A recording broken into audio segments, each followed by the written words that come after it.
With that, I will transition to our guest speaker, John Gronski. Truth in Lending. I've known General Gronski for over 10 years. I had the privilege to serve as a squadron commander in his infantry division about 10 years ago. There's a lot on this slide. I put bottom line up front. John is a veteran, a leader, an entrepreneur, a coach, and a family man. And when you hear the story about bicycling across the U.S. with Birdie, you'll understand that part about being a family man. I chose that picture on purpose because it's rare to find General Gronski without a rucksack on his back. I mean, this is unusual for me. Whether it's in uniform or out of uniform, he typically has a rucksack and he's doing something like marching 28 miles. Really inspiring, physically fit person. And his dog there, remind me. The dog's name is Scotty. Scotty. So in the book, and anyone in attendance will get a signed copy of the book. Feel free to get one at the end. I've read it. I own it on Audible. It's a really good book. But the last chapter is on forgiveness, and it's about a dog named Curly. It chokes me up talking about it. I know it does for you too. But grab a box of tissues, jump to the end, and read about forgiveness. And it's a book that doesn't need to be read in sequence, right? That each chapter in it of itself is a lesson learned about leadership and about resilience. So, but I encourage you to look at that story about Curly. You'll really appreciate it. A couple of highlights of his tenure. As I said, I served with him when he was the commanding general of the 20th Infantry Division. He was also deputy commanding general of U.S. Army Europe. And another highlight, he commanded the 2nd Brigade Combat Team out of the 28th Infantry Division in Ramadi, Iraq. At the time, I think it was the most dangerous place on earth. Led over 5,000 soldiers and Marines in a very difficult year. But I know that he's very proud of that deployment and all the other accomplishments he's had. You can see his education there. And I know him to be a man rooted in values, and that's spelled out in the book, but you can see what's personally important to him. So, you know, I'm honored. I've been trying to get General Gronski here for a couple of years because to me, he's a top 5 leader. That means he's one of those people that I hold as top 5 most influential people in my life. So without further ado, General Gronski. Todd, thank you. Appreciate it. Okay, thank you, everybody. And Eric, thank you for the invitation. Todd, thank you for the invitation. Really great to be here with everybody. You can see Iron-Sharpened Leadership is the name of the presentation, so I'm going to be talking about leadership. And humility has something to do with leadership, doesn't it? Humility. And, you know, I try to be humble as a leader, but when I kind of stray and I'm kind of getting away from that humility aspect, guess who brings me back in line? My family. I mean, don't families have a way of making sure we stay humble? Just a quick story. I remember when I found out I was going to get promoted to become a general. You know, I never thought that was going to happen. But anyway, I found out and I was excited about the news, so I wanted to share it with my family. So I got my cell phone and I dialed up my wife's number on the cell phone, and the phone rang, and it rang, and it rang, and she never picked up. I thought, okay, well, let me call my oldest son, Stephen. So I called Stephen up on the phone. Believe it or not, he answered the phone. And I said, and before I could, say anything, I said, hey, Stephen, it's your dad. And he goes, hey, Dad, I'm busy right now. I'll call you back later. Click. Hung up on me. So I thought, okay, let me call my youngest son, Timothy. And I was getting kind of worried because I only have 2 sons. I was running out of family members. So I dial up Timothy, and he picks up the phone. Before he could hang up on me, I said, hey, Tim, I've got some exciting news to share with you. I found out I'm going to become a general. That's exactly what I heard on the other end of the phone. Silence. Tim, did you hear what I said? Finally, he answered me. He said, gee, Dad, I thought you had to be smart to become a general. And so, like I said, if I'm getting away from being humble, my family really brings me back in check. But it's really great to be with all of you globally today. So again, I appreciate the invitation. My leadership philosophy has been honed over the last 40 years of my career. And I boil it down to 3 things: character, competence, and resilience. You see it's in a little bit different order there because that's really the order that I'm going to be telling some stories. I love to tell stories. Do people here like to hear stories? Good, because I like to share stories, and that's exactly what I'm going to do, because I think, you know, for leaders out there, I really think stories are so important to impart to people we lead, because, you know, we could talk about concepts all the time, but I think it's really stories that resonate with people. And I think lessons have more staying power when you kind of frame them in a story. So that's what we're going to do today. And, you know, I know we have limited time because you all have other meetings and things to get to. So I'm going to try to tell my stories in a very clear and concise manner. But really, bottom line here, over the last 40 years, this is what I honed my leadership philosophy down to. And those are kind of how I'm going to frame these stories. So the first story I want to tell is about this gentleman that you see up here on the right. I'm standing to the left. This gentleman's name is Chu Lei. And when I commanded the 28th Infantry Division, a National Guard division, 15,000 soldiers spread over the state of Pennsylvania and surrounding states, I had the opportunity to go to various events, which I was very thankful for. And one of the events I went to was in 2013 in Harrisburg, Pennsylvania. And it was a commemoration of the U.S. leaving their involvement in the Vietnam War. It was like the 40th year anniversary of that. And I'm walking around this venue meeting Vietnam veterans and you know, thanking them for their service, because they were never really thanked properly for the service they rendered to our country during that time frame. And as I'm walking around, I come upon this gentleman in a U.S. Army uniform, and I ask him if he served in the Vietnam War. And he answered in a very interesting way.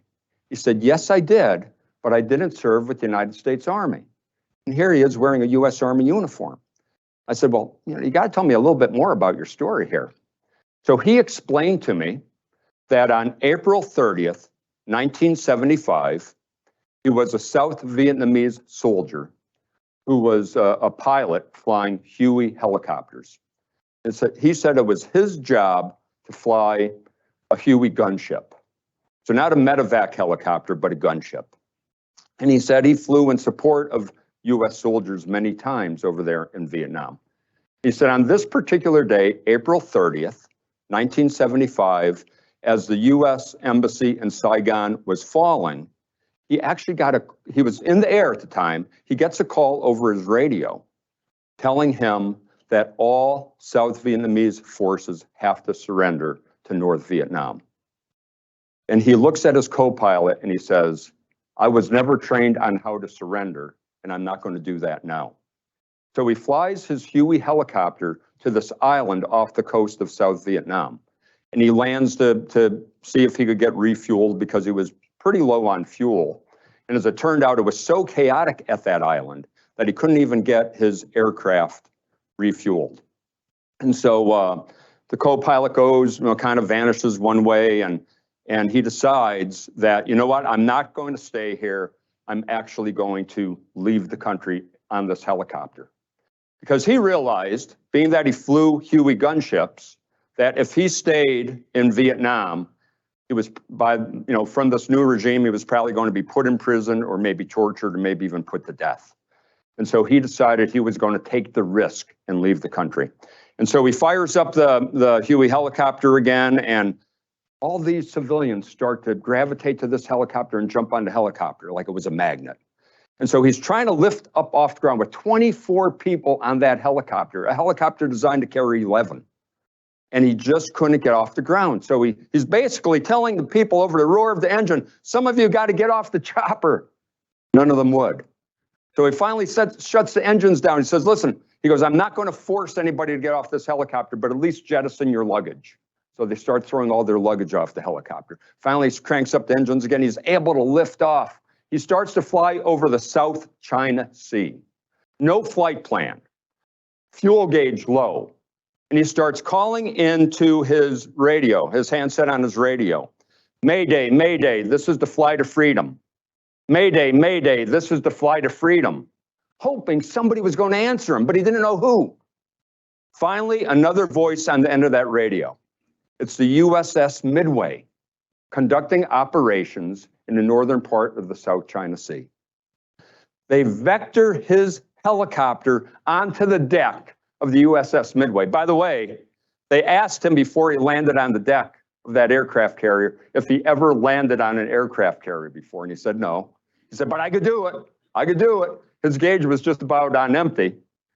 And he found out they were going at about 40 knots of speed, so he had his helicopter go at about the same speed. He was able to rest it on the deck of the helicopter. And as he got off that helicopter with all of those civilians who were clinging to that chopper, there were US Marines on the deck with M16s. They all had to get off the helicopter with their hands behind their head because, again, they weren't sure if this was a threat or not. But anyway, got bedded down, got some chow, ended up going to a refugee camp in Arkansas.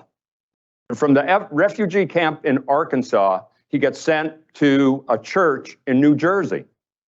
From the church in New Jersey, he finds that he had an acquaintance in Lancaster, Pennsylvania. Moves to Lancaster, Pennsylvania, gets a job at the Armstrong linoleum factory there. Now here's a man who came here with nothing in his pockets. And so he also started a business as a photographer. And what does he do? He joins the Pennsylvania Army National Guard.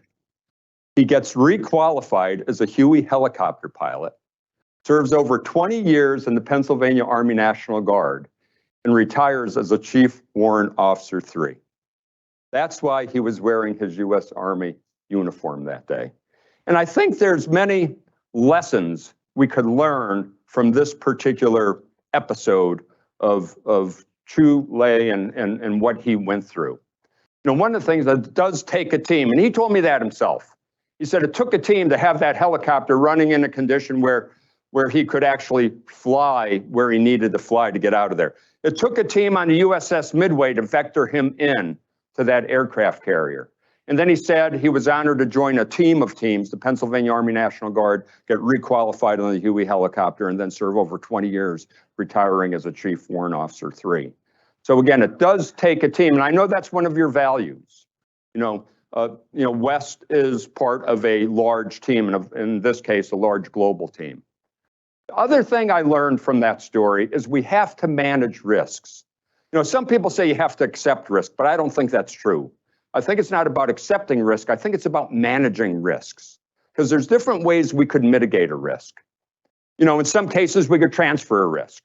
You know, that's what auto insurance is all about. That's what homeowners insurance is all about, transferring the risk of damage to another party, right? We could find ways to mitigate a risk in some way by understanding what the probability of the risk is, understanding what the impact of the risk is, and then finding how could we lower the probability or how could we lower the impact by taking certain steps. And then sometimes we do have to accept the risk, you know, understanding it's a low probability, low impact, so we could just move forward and accept that risk. But there's different ways that I think we have to manage risks. And as leaders, isn't leadership all about assuming risk as a leader? Because if you're in a leadership position, it's kind of fraught with risk, and we have to accept that. But I think in a corporation like this, and I understand the philosophy here, I think everybody is a leader. Everybody is a leader, whether you're in a formal leadership position or not. I think leadership is either everywhere or nowhere. I could tell by the culture here that leadership is everywhere. And then the other thing is purpose. Purpose is so powerful. If we want to get people to really get on board with something, they have to understand the overarching purpose. They have to understand that what they're doing in an organization is more powerful than themselves.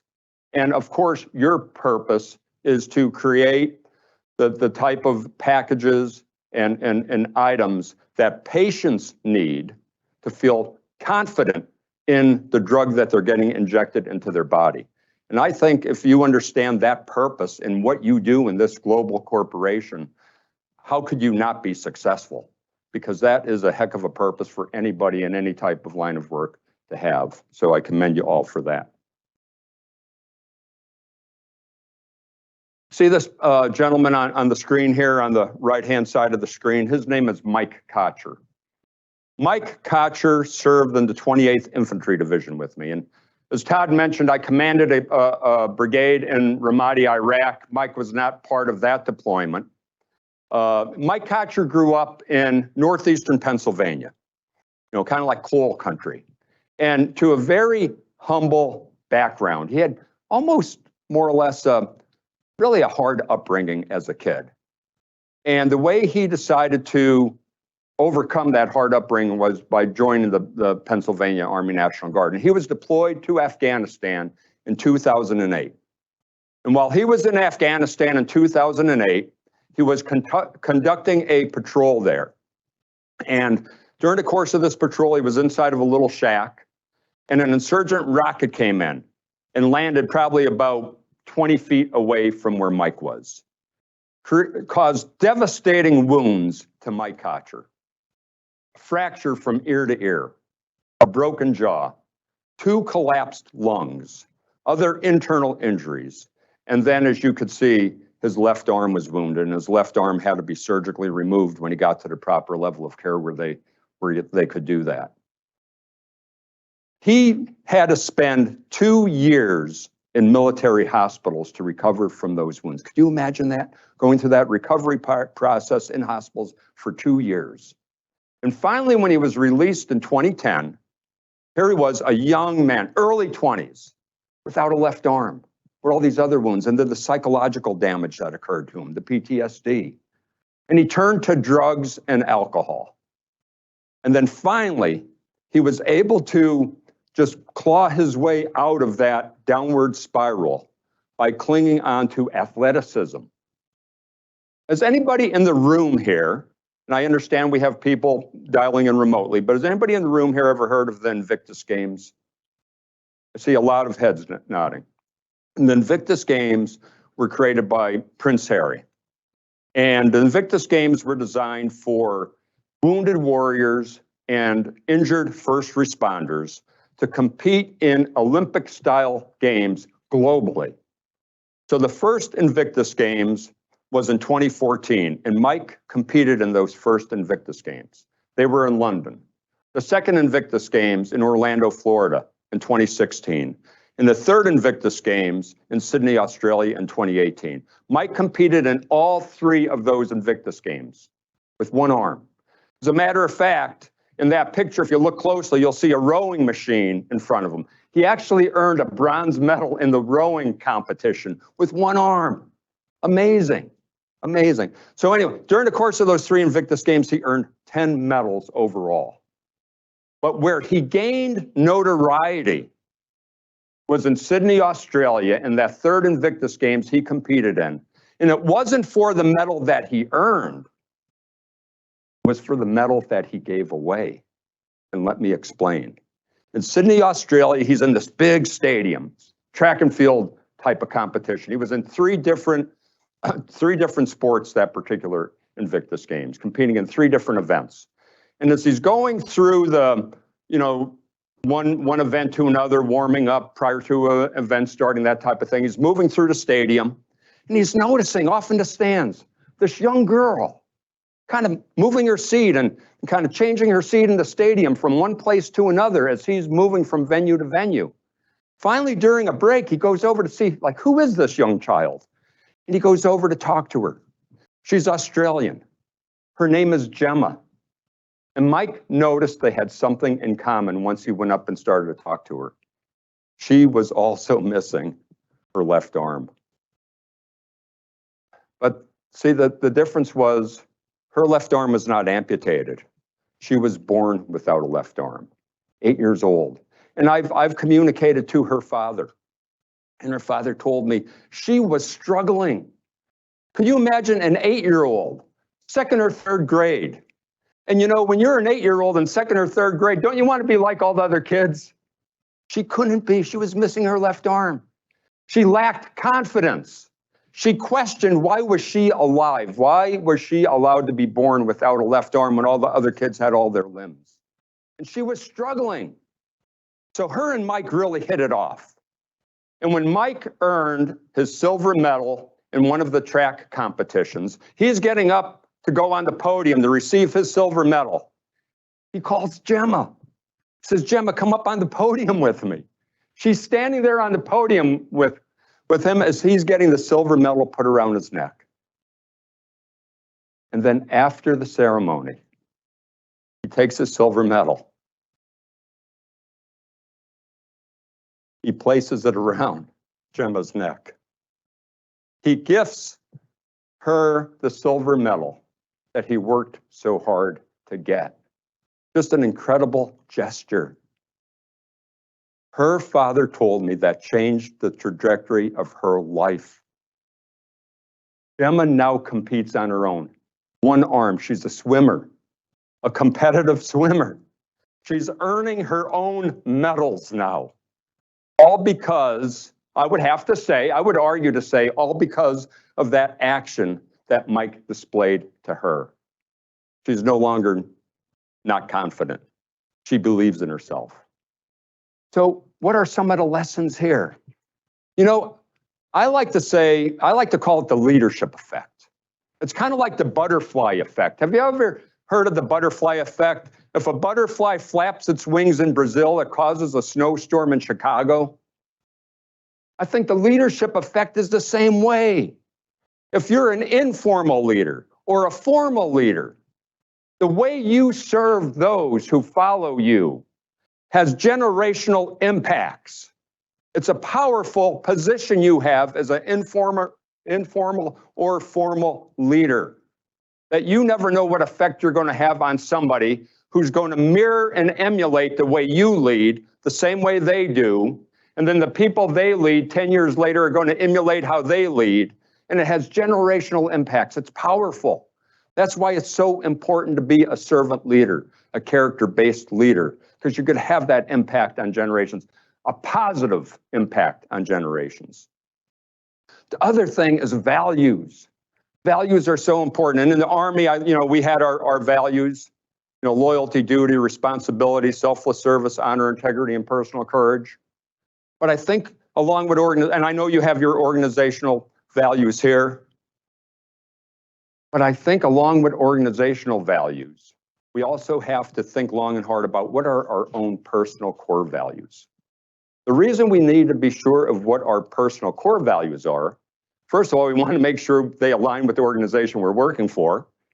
And the other thing, when we make personal decisions in our life, shouldn't we factor in our personal core values in the personal decisions we make? And if you don't know what your personal core values are, how are you going to do that? And I know the leadership team here factors in the organizational values that you have, the 3 organizational values that you have, into the business decisions that are made here. So again, that's why values are so important to have. So you've got to be true to those values. And I like to say, if you mortgage your values to get ahead, you only get behind. You've got to stay true to those values, not only in the good times, but also in the tough times. And then there's something I like to call the resiliency muscle. We all hear you got to be a resilient person. You got to be able to overcome challenges and adversity. I don't think that happens by itself. If you want to be stronger, you go to the gym and you lift weights. If you want to be a good runner, you go out and you run if you want to do a marathon. You have to develop those type of muscles. And I think we have to develop the resiliency muscle. So how do we do that? How do we become more resilient people? I think one of the ways is to understand what our purpose is in life. I think another way is to practice showing gratitude every day. I have a friend. He gave me a tip. He said every day he writes on a little 3x5 card. When he wakes up in the morning, the first thing he does is write on that 3x5 card 3 things that he's grateful for. And then he takes that 3x5 card and he writes them out in complete sentences. He doesn't just bullet it. And then he takes that 3x5 card, he puts it in a jar. And he said if he has a rough day, he comes back home and he takes that 3x5 card out of the jar and he looks at it and he remembers what he's grateful for. That's a way to build a resiliency muscle. Journaling. How many people journal? Keep a journal. I see some people do.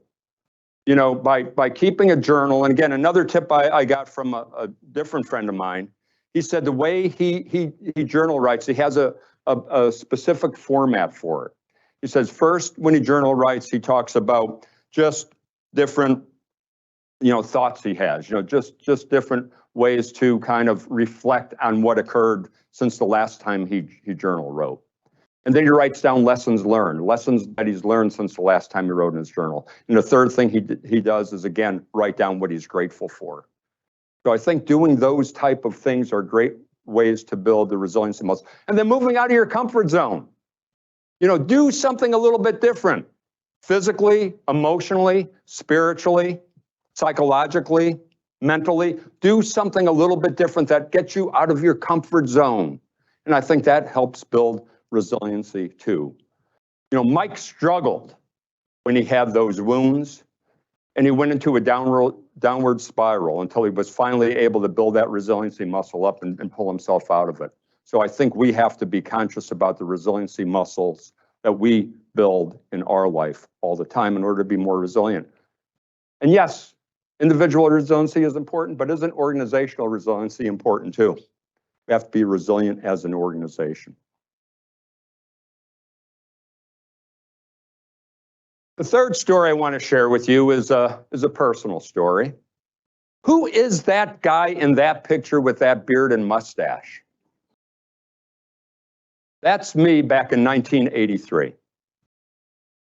In 1983, my wife, Bertie, and I bicycled across the United States. You can see a little cartoon map up in the corner of this picture. We started our bicycle trip in Tacoma, Washington, and we completed our trip in northeastern Pennsylvania.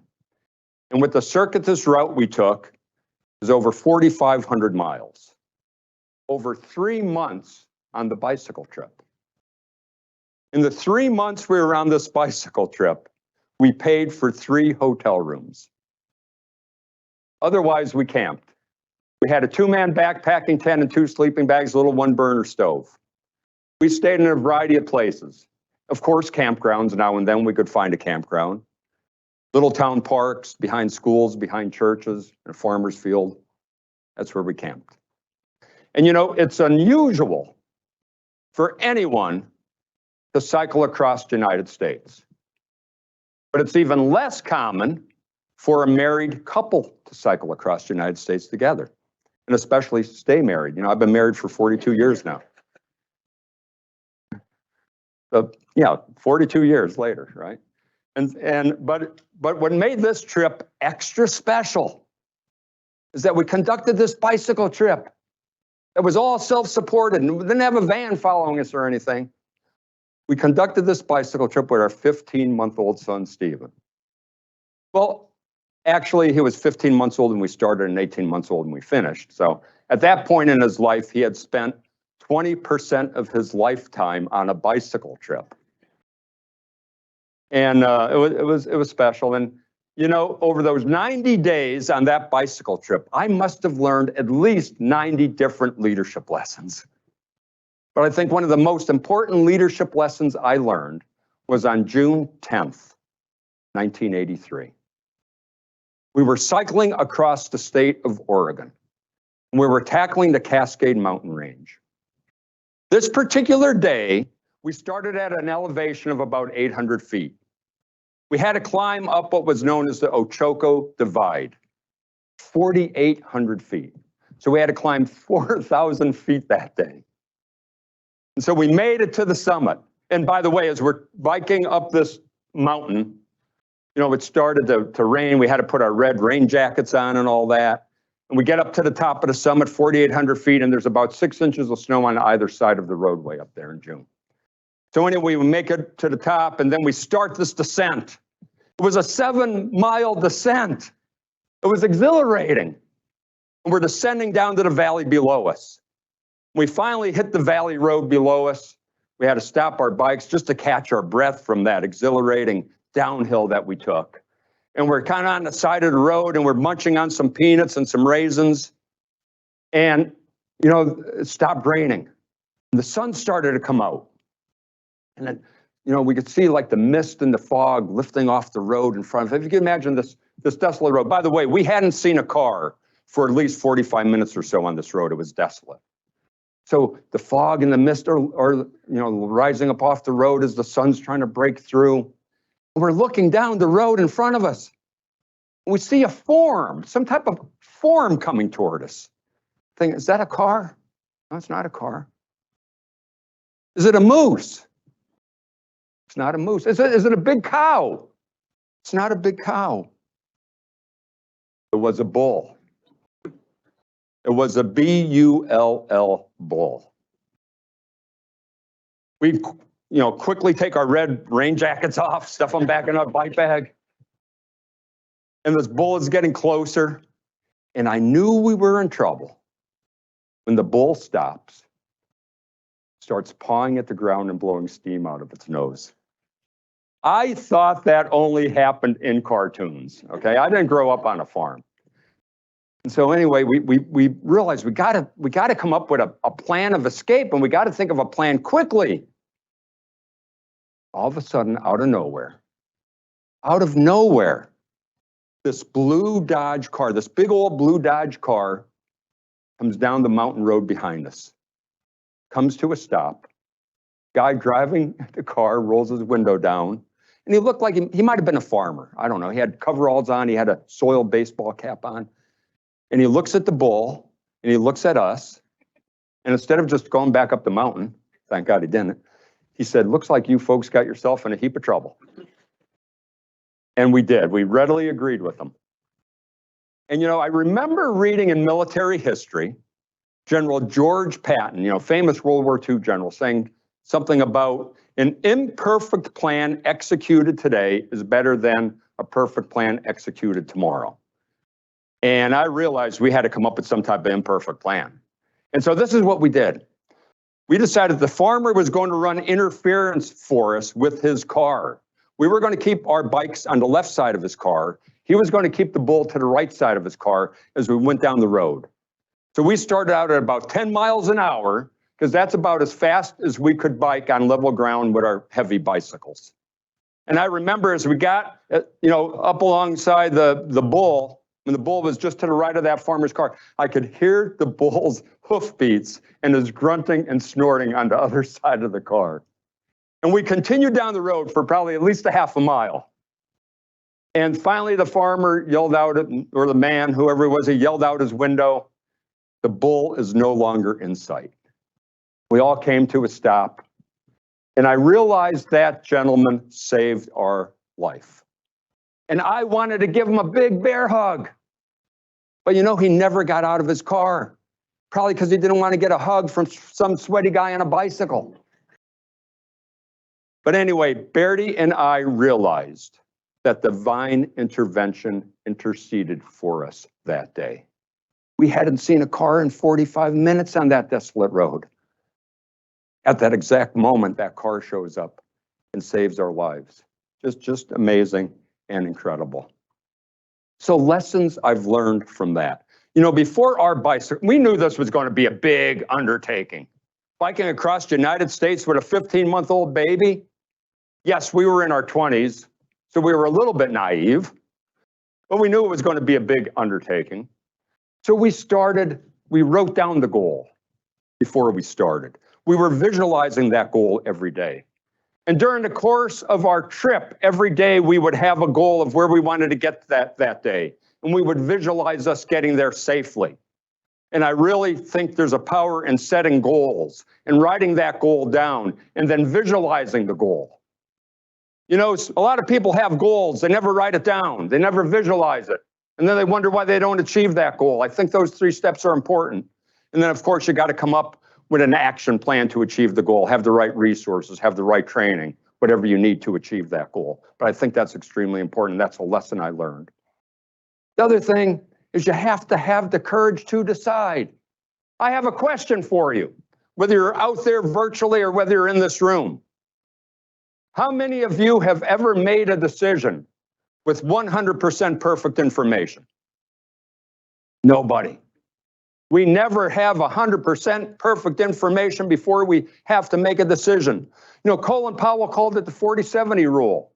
He said when we make a decision, if we don't have at least 40% of the information, we're probably just guessing, just shooting from the hip.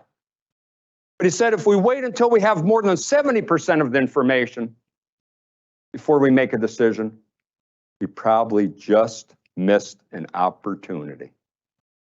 So it's that sweet spot between 40 and 70. But we must make those decisions, even if it's an imperfect plan. And then the last thing I want to point out is, again, I talked about humility at the beginning. We have to be humble enough to accept a helping hand when it is offered to us. A lot of leaders ask their followers, their people, what do you need? Well, you know, leaders have needs too. Leaders have to understand what their needs are, and they have to ask the people they lead to help them along the way. We have to be humble enough to accept a helping hand. So this is what I want to end with here, a call to action for everybody who's listening today. You know, there's certain things that are under our control and certain things that are not. We cannot control inflation ourselves. We cannot control what's going on in Ukraine. We can't control a lot of geopolitical things that are going on. But if we lead people, there's a certain sphere of influence that we have control over the environment that the people we lead are in based on the way we lead. So focus on the things you can control. I mentioned purpose and how powerful purpose is, and remember that. You've got to give your folks the overarching reason they do what they do. Why do you get up out of bed every morning? Why should the people you lead get up out of bed every morning? What is that overarching purpose? And I will tell you this, if you're doing it for yourself, you're probably never going to fill your heart up with joy. It's all about serving others. And when you find a way to serve others, if that's your purpose, you're going to fill your heart up. That vessel inside of you, you're going to fill it with joy when you focus on serving others rather than serving yourself. And overall, I think that's what our purpose is. The courage to make decisions, I mentioned that already, but you have to have the courage to make decisions even with imperfect information. With that said, there's a caveat, you know, there's tactical patience too. Sometimes you don't have to make a snap decision. If you only got 10% of the information, maybe try to get that 40%, right?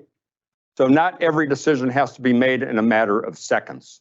Sometimes you could wait, let the situation develop a little bit. And then leadership comes with risks. That's why not everybody wants to be a leader, because it comes with risks, and we've got to manage those risks. And then I like to say, keep sharpening iron. You know, the name of my book is Iron-Sharpened Leadership. That comes from Proverbs 27:17. As iron sharpens iron, so one person sharpens another. As iron sharpens iron, so one person sharpens another. What that means to me is we've got to look for mentors and coaches in our life. We've got to look for mentors and coaches where we could raise our hand up to them and let them help us along the way. But then at the same time, we've got to find people who are less talented than we are, who maybe aren't as strong as we are, and we have to reach our hand down to them. And just as our mentors pull us up, we've got to pull other people up along the way. To me, that's what I mean when I say keep sharpening iron. Keep serving others. So we've got a few minutes here, and I wanted to make sure I kept it brief enough so we'd have about maybe 5 or 10 minutes before people have to drop off and maybe go to another meeting or whatever your next objective is here throughout the course of the day. In case there's any questions, I wanted to leave a little bit of time for that. So at this point in time, I would love to take your questions. Yeah, and we can take questions in the room, but also online through the chat function. Mustafa's been moderating. If you have questions from online, please let us know and then we'll answer them. Before we do leave though, as we get, and we'll stay, general staying for a couple hours yet. At the end, please feel free to get a signed copy of Iron-Sharpened Leadership. If you want it personalized, he'll sign it. He's here for a couple hours through lunch. For those at Exton, please join us for the picnic lunch between 11:30 and 1:30. Thank you for coming to this event. But now I'll turn it over to you for any Q&A. Again, we'll stay as long as need be, but I understand some folks will need to start departing for their 11 o'clock. Major General, thank you very much for your talk here today. In terms of your bike ride across the country, 2 questions. What did your parents and your in-laws say to you? And what would you say to your children if they decide to do the same thing today? Answer to the second question, I would say I don't recommend it. Answer to the first question, I had been serving in the military for a few years at that time, so I had been kind of away from my home in northeastern Pennsylvania. So when they found out about my goal to conduct this cross-country bike trip, they were like at least 3,000 miles away from me already. So they didn't have too much to say. They probably thought it was crazy. I'm sure that my dad was still alive at the time. He probably thought I was nuts, and my brothers and sisters. I think they were all kind of proud of the fact that we tackled such an adventure, though. And the other thing is, I mean, let's face, talking about mitigating risk. I mean, we did have a credit card with us. I mean, if we needed to back out of the whole plan somewhere in the United States, I mean, we always could have taken a train or a plane back or something. But so there was a way to mitigate some of that risk. Yeah. Anything else? Okay, please put your hands down. I can't decide who to call. Anything in the chat?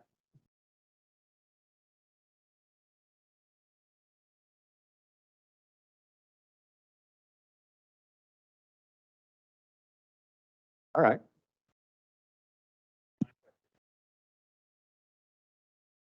Okay, the question is, why that goal? Why that goal of bicycling across the United States? If you want to know, well, of course you want to know the truth about it. That's a In 1976, I was 20 years old, bicentennial for the United States. And one of the things that was occurring is they created this bike centennial route across the country. It wasn't a bike path, it was just a series of back roads that bikers were using to bike across the United States from the West Coast to the East Coast. I heard about all these people bicycling across the United States. It just seemed like it was tough, it was interesting, and I thought, man, that's something I want to do someday. So when I left active duty at Fort Lewis, Washington in 1982, I stayed up in Washington State and worked up there for a while. My wife was working as a nurse up there. And then when we decided to move back to northeastern Pennsylvania, I said to my wife, sitting around the kitchen table, I said, how about if we bicycle across the United States? My wife's from Austria. Okay, Austria is about the size of the state of Georgia. So she probably didn't have the understanding of just how huge the United States is. So she agreed to it. And she's a resilient person, but she agreed.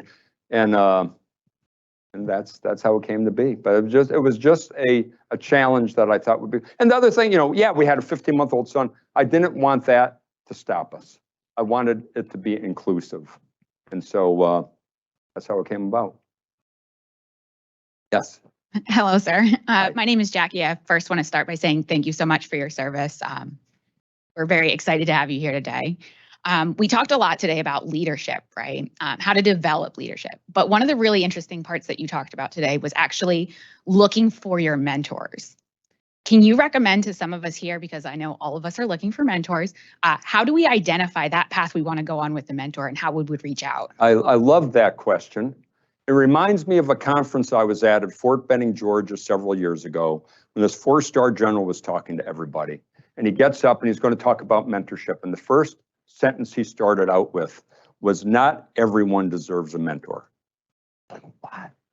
I'm in the United States Army. I thought I was going to automatically be mentored and coached by somebody. You're telling me not everybody deserves one? And what he meant to say is there's so many mentoring opportunities out there. And if you're not open to these mentoring opportunities, you probably don't deserve one. Or if you think you know everything, you probably don't deserve a mentor. And mentorship is 360 degrees. I've learned, when Todd was one of the commanders about 2 levels below me, working for me, I learned as much from him, probably more from him than he learned from me. So mentorship is 360 degrees. You can be mentored by somebody who is a little bit lower than you in the hierarchy in an organization. And you've got to keep your eyes open. You got to keep your eyes open for mentoring opportunities. If you're in a meeting with a senior leader and you see how the senior leader is going through a thought process or going through a decision-making process, is that not mentorship? Right? And I'm not a big fan of assigned mentors. I think you kind of have to naturally find a mentor. And I think you could do that because of shared values or maybe a little bit of diversity that you want to experience with somebody.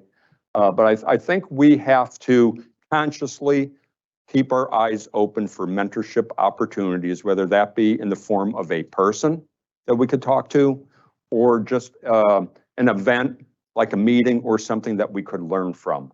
Because these mentoring opportunities are all around us if we're willing to accept those mentoring opportunities. And if you're not, you don't deserve a mentor. So that's my take on mentorship. Yes. Major General Greg Dusing, thank you for the talk today, and thank you for your service. You mentioned one of the call to actions is building your resiliency muscle. Mm-hmm. Could you speak to maybe you spent a lot of time on a lot of different teams throughout the world. What were some of those pivotal moments in your career where you built that resiliency muscle? Yeah, that is such a good question. And I was actually talking to Eric a little bit about this. I remember when I commanded that brigade in Ramadi, lost 82 of my soldiers and Marines over there, another 260 who were wounded seriously enough to be sent back. So it was violent. It was chaotic. And mentors told me before I got there that, hey, when you're in a combat, area like that, you have to take 1 day a week off. I didn't. You have to read a fictional book that has nothing to do with the military. I didn't. I'm a fitness guy. You have to work out every day. I didn't. So I didn't follow a lot of things that one should follow in order to be a successful leader in a chaotic situation. And I think I made some bad decisions because of that. And what I learned is leaders have to take care of them. You have to care for your followers, but you also have to do self-care. And I really failed at doing self-care, and I learned from that. So I think that was a pivotal moment for me to learn that leaders, in order to build a resiliency muscle, do also have to care for themselves, just as they care for the people they lead. Thank you for those questions. They're awesome. Yes. Major General, I have a question. So it's kind of a follow-on to his question. That is we're all going through difficult times now, right? We just came through the pandemic. Now you've got a number of things happening externally that are affecting all of us, right? How did you keep your troops motivated and being resilient? Great question. I'll tell you exactly. And that's why I believe purpose is so powerful. It got to be Groundhog Day over there. People were losing their buddies, either to severe wounds or getting killed in action. And these people don't even like us. They look at us with this hate in their eyes. What are we doing here? And so I had to come up with the overarching purpose for why are we there to help them understand the resiliency that they would need to display to get through this period of time that we were over there, which was a year. And the overarching purpose that I began to communicate was the reason we are here sacrificing our lives is to keep our families and friends and all Americans safer back home. And that's the overarching purpose I came out with. And then the thing is, now you've got to communicate it clearly and consistently, whether you're talking to one soldier at a time or whether you're talking to a small group of soldiers or you're communicating it out in written form. However, that message has to be consistent. And that's what I learned about the need to provide that powerful purpose and how important that is. And when people understand they're working for something greater than themselves, I think that's really a recipe for success. Right, and we have a couple questions from the chat. The first is, how can someone in a non-managerial position demonstrate leadership in their role? Oh, man, I think it's so easy. By adhering to the standards, by understanding what the purpose and vision and intent is and carrying it out, by coming up to people and asking them how they're feeling and what do you need and how, as a teammate, peers, how could I help you peer to peer? Can you show peers that you're willing to help them? I mean, I think that's a great way to demonstrate leadership, but all of those things one could do to demonstrate that they care about other people, because I really think that's the essence of leadership. Character, I think, is the foundation of leadership, and the essence of leadership is showing that you care for your followers. And I think you don't have to be in a formal leadership position to do those types of things. And we have another question. What leadership qualities have you observed in both the military and corporate world that you wish the military would take on more and the corporate world would take on more, vice versa? I think the bottom line is understanding if you're in a leadership position, again, I like to say informal or formal, you really have to show people that you no kidding care about them. Now, how does a leader show people they lead that they care about them? Yeah, you can come up and pat somebody on the back and, hey, how's it going? How's it going with your kids? How did that football game go last weekend? Whatever, right? How did your kids' football game go last weekend, soccer game? Yeah, that's important. I think the real way to show people you care about them is by finding what obstacles are in their way and removing those obstacles. Because I'm a believer that everybody who works in an organization wants to do well. But sometimes they don't have the authority to remove obstacles that might be in their path. So if you're a leader and you're going around in the organization and you see somebody has an obstacle that they don't have the authority to remove, but you do and you remove it for them, they're going to welcome you back with open arms all the time. Or you find out, what resources do my folks need that they don't have the authority to get on their own? And if I could provide those resources as a leader, that is showing people that you care about them. So I think those type of things is something a leader needs to do. And another question in the chat. Is the responsibility of leading 5,000 people and caring about their welfare as frightening as it seems?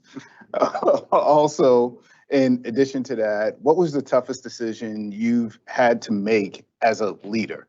Yeah, no, to me, it wasn't frightening. It was really an honor. And you have to understand it's an awesome responsibility, but you can't be overwhelmed by that, because you have a team around you. So you got to count on your team to help you out.